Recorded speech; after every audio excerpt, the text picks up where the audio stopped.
ঠিক হলে সমাজ পরিবার ঠিক হয়ে যায়, ব্যক্তি ঠিক হলে পরিবার ঠিক হয়, পরিবার ঠিক হলে সমাজ ঠিক হয়, সমাজ ঠিক হলে এলাকা ঠিক হয়, জেলা ঠিক হলে বিভাগ ঠিক হয়, বিভাগ ঠিক হলে একটা দেশ সুন্দর হয়ে যায়। আপনি যতই প্রশাসন বাড়ান না কেন, আপনি দেখবেন সেনা সদস্য বাড়ে, পুলিশ সদস্য বাড়ে, র্যাব সদস্য বাড়ে, বিজেপি বাড়ে, সব সদস্য শুধু বাড়ে বাড়ে। বলেন তো অপরাধ কি কমতেছে দিন দিন না বাড়তেছে? বাড়ে না, অপরাধ বাড়ে। দমন করতে করার জন্য দমন করা, আরে র্যাব মানুষের শরীরকে নিয়ন্ত্রণ করতে পারে, কিন্তু এই দিনের যে প্রশাসন, দিনের যে বাহিনী আছে, এই বাহিনী যদি ফিট হয়ে যায় কোন কিছুই লাগবে না। এক বছর পরে বলে আমি এই দায়িত্বে থাকতে চাই না। আবু বকরকে বলেন কেন? বলে আমি তো ফ্রি ফ্রি বেতন পাচ্ছি। বলে কেন? বলে কোনো অপরাধ নাই, কোনো অপরাধী নাই, তো আমি তো অপরাধী খুঁজে পাই না, আমি বিচার বিভাগ দেখে কি করবো? আমার বেতন নাও লাগে না, সুতরাং দায়িত্ব থেকে আমাকে অব্যাহতি দেন। সুবহানাল্লাহ। এই হলো চুপ। মানুষের অন্তর ঠিক না হলে ঠিক হবে না। একজন বডিগার্ডকে জিজ্ঞাসা করা হয়েছে, তোমার সামনে স্যারকে গুলি করা হলো, তুমি কোথায় ছিলা? পরে সে বলতেছে, আমি তো তার মধ্যেই ছিলাম, আমি তো তাকে পাহারা দিয়েছি। বলে কিভাবে পাহারা দিচ্ছ? বলে আমি তো তার বডিগার্ড। আমি তার কি গার্ড? তার বডি আছে কিনা দেখেন, বডি আছে না, রুহবান আছে। কত মানুষ গুলি লাগে, সবাই কি মারা যায়? তো এই লোকটা মারা গেছে কারণ আপনি তো আমাকে রুহবান বানান না, আপনি তো আমাকে বডিগার্ড বানিয়েছেন। এই দেহের বডি, এই দেহের গা, তা আমি তো গার্ড দিয়েছি, তার এই বডি কেউ নিতে পারে নাই। কিন্তু গুলি লাগার পরে সবাই মারা যায় না, তো রুহুর গান তো আমি না, তো রুহুটা বের হওয়ার সময় গুলি যতই লাগুক, রুহু বের না হলে তো কেউ মরবে না, ঠিক না? রুহু বের না হলে কেউ মরে, তো রুহুটা যে বের হয়, রুহুটা যে আটকাইতে পারতাম, তাই যদি জীবিত থাকতো। আপনি তো আমাকে রুহুর দায়িত্ব দেন নাই, আপনি তো আমাকে বডির দায়িত্ব দিয়েছেন। তো কথা তো ঠিক। এই জন্য অন্তর ঠিক করা, ব্যক্তিগত জীবন সুন্দর করা।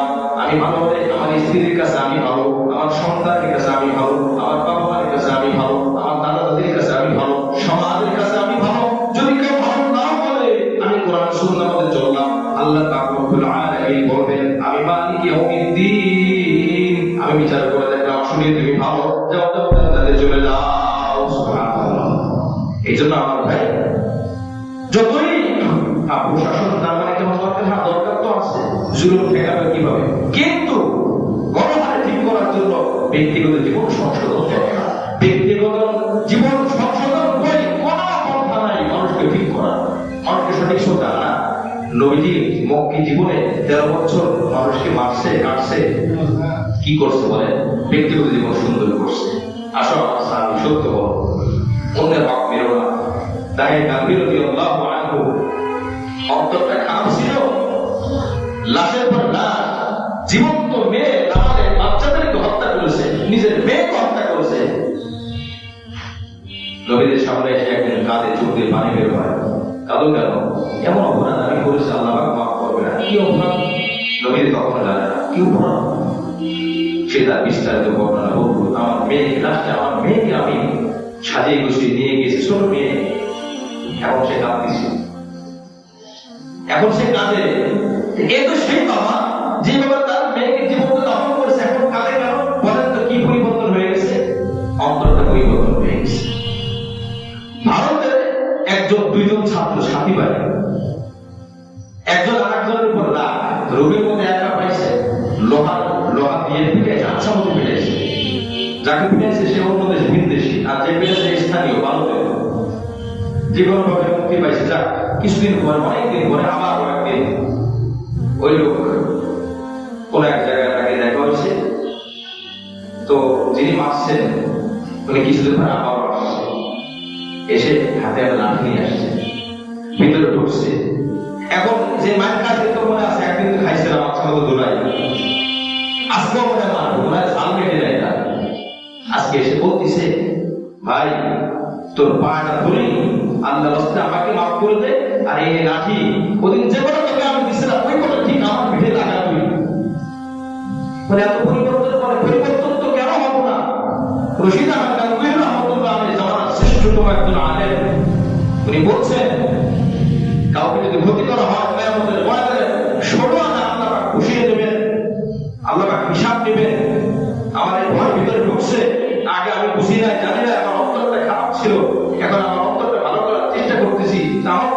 তোকে আমি একদিন মারছিলাম, আর যদি তুই এই অবস্থা আমাদের কাছে আমার বিরুদ্ধে মামলা দায়ের করিস, আমার তো কোনো বাঁচার উপায় থাকবে না।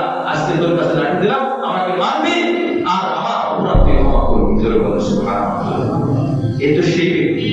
বোর্ডের মধ্যে কোনো পরিবর্তন আসছে বলে কোনো পরিবর্তন? চোখ যা আগে তাই তো, নাক কান যা আগের মতোই, এমন না যে কয়েকটা নাক মারছে, আগের মতোই। রশিদ আহমদ গাঙ্গুহি রহমাতুল্লাহির কাছে যাওয়ার পরে নিজের জীবনটা সংশোধন করছে। যেই লাঠি দিয়ে আরেকজনকে মারছে, অন্তর পরিবর্তন হয়ে গেছে, রূপ ঠিক হয়ে গেছে, ওই লাঠি দিয়ে সে নিজে মার খাইতে চায়। এই জন্য আমরা ভাই আমাদের জীবনটা সংশোধন করবো। আল্লাহ পাক আমাদের সকলকে তৌফিক দান করেন।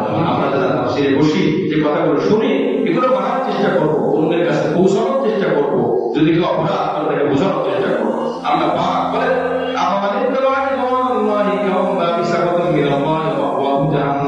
যে ব্যক্তি আল্লাহর সন্তুষ্টির অনুসরণ করে, আল্লাহ সন্তুষ্টি আসবে অন্যকে ঠকাইলে নাকি অন্যের ভাব ঠিক মতো আদায় করলে, ঠিক মতো আদায় করলে।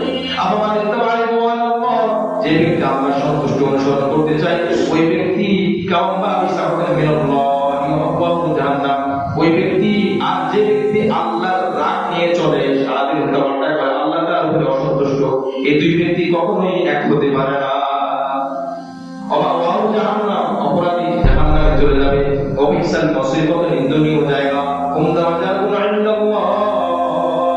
আর যারা ভালো মানুষ, তারা আল্লাহর কাছে অনেক নিয়ামত পাবে, অনেক মর্যাদাশীল হবে, অনেক মর্যাদা পাবে।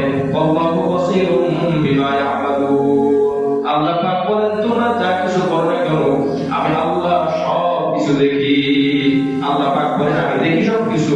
আল্লাহ দেখা আমাদের দেখার পার্থক্য হলো, আমি যখন আপনাকে দেখি তো আপনিও আমাকে দেখেন সরাসরি সামনাসামনি, কিন্তু আল্লাহ পাক এমন যে আল্লাহ পাক আমাদেরকে দেখেন কিন্তু আমরা আল্লাহকে দেখি না। এই জন্য আল্লাহ পাক বলেছেন, বান্দা আমি যদি তোমার সামনে দেখা দিতাম, তাহলে তুমি, আমি যখন থাকতাম না তোমার সামনে, তুমি মনে করতাম মনে হয় এখন আল্লাহ দেখে না। এই জন্য আল্লাহ পাক সামনে দেখা দেয় নাই, আর ওই চক্ষু আল্লাহ পাক দেয় নাই।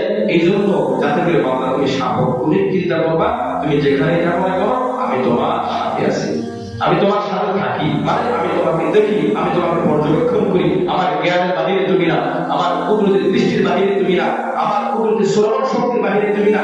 যা তুমি বলো আমি ওটা শুনে ফেলি, যা তুমি দেখো আমি সেটা দেখে ফেলি, যা তুমি করো আমি সেটা দেখি, যা তুমি ভাবো সেটা আমি বুঝে ফেলি। এবার আমি এই জন্য এই তিনটি আয়াত, প্রথম আয়াতে বলা হয়েছে অন্যায়ভাবে কারো সম্পদ আমরা আত্মসাৎ করবো না। 2 নম্বর আয়াতে বলা হয়েছে যারা ভালো মানুষ, যারা আল্লাহ সন্তুষ্টি চায় আর যারা আল্লাহর অভিশাপ নিয়ে চলে, দুইজন কখনই এক হতে পারে না। আল্লাহর রাগ নিয়ে যে চলে সে জাহান্নামী, আর যে যারা ভালো মানুষ তাদের মর্যাদা আল্লাহর পাকের কাছে অনেক থাকবে। এবং আল্লাহ পাক রব্বুল আলামিন বলেন, তোমরা যা কিছু করো আমি আল্লাহ সব দেখি। আল্লাহ আমাদের সকলকে এই কথাগুলো বোঝা